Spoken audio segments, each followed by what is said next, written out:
ఇంత ఘన విజయం ప్రజల నిర్మాణానికి లేదంటే వారికి అభివృద్ధికి వారి అభ్యున్నతికి తప్ప ఇది ఒక వెండెట్ట గేయం కానీ లేదంటే పగా ప్రతీకారాలు తీర్చుకోవడానికి గతంలో ఇలా చేశారు కాబట్టి మనం ఇలా చేయాలి అలాంటి ఆలోచన ధోరణిని దయచేసి మనందరం దాన్ని ఎంకరేజ్ చేయకండి దయచేసి దాన్ని.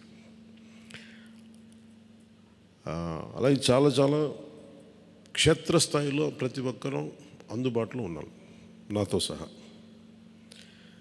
ఈరోజున జాతీయ స్థాయిలో మరి మనం సాధించిన విజయాలు కూడా చెప్పుకోవాలి.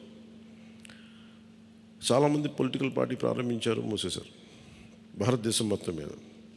ఈవెన్ ఫ్రమ్ పంజాబ్ నుంచి ఎవరో వచ్చి మాట్లాడుతున్నారు, వాళ్ళ అకాలీదళ ఫ్యాక్షన్ ఒకటి. మా నాన్నగారు స్టార్ట్ చేశారు, మేము స్టార్ట్ చేసి ఇనిషియేట్ చేసి ఆఫ్ చేసేసుకోవాల్సి వచ్చిందని. మన ఎన్నికలకి మనం సాధించింది from a registered political party నుంచి రికగ్నైజ్డ్ పొలిటికల్ పార్టీ. అండ్ రెండు, నెవర్ బిఫోర్ ఇన్ భారత్ పోటీ చేసిన అన్ని స్థానాల్లో భారీ మెజారిటీలతోటి గెలుపొందటం 100% స్ట్రైకింగ్ రేట్, 100%. అంటే మన మీద ఎంత విశ్వసనీయత ఉంది, అంటే ఎంత విశ్వాసం ఉంది ప్రజలకి, ఎంత నమ్మారు, ఇది వాళ్ళు చేసి చూపించారు.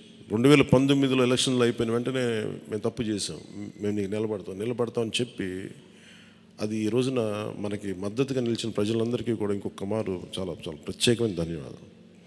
అలాగే 2 పార్లమెంట్లు పెట్టాం.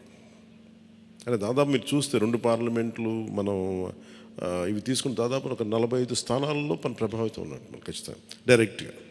అలాగే మన టీడీపీ, మన ఎన్డీఏ కూటమిలో మిగతా పార్టీల విజయానికి కూడా మేము ఎంత బలంగా నిలబడ్డామో మీ అందరికీ తెలుస్తుంది. ఓట్ ట్రాన్స్ఫర్ ఎంత బాగా జరిగిందో. ఫస్ట్ టైం చాలా అవేకెండ్ ఓటింగ్ జరిగింది, చాలా రెస్పాన్సిబుల్ ఓటింగ్ జరిగింది.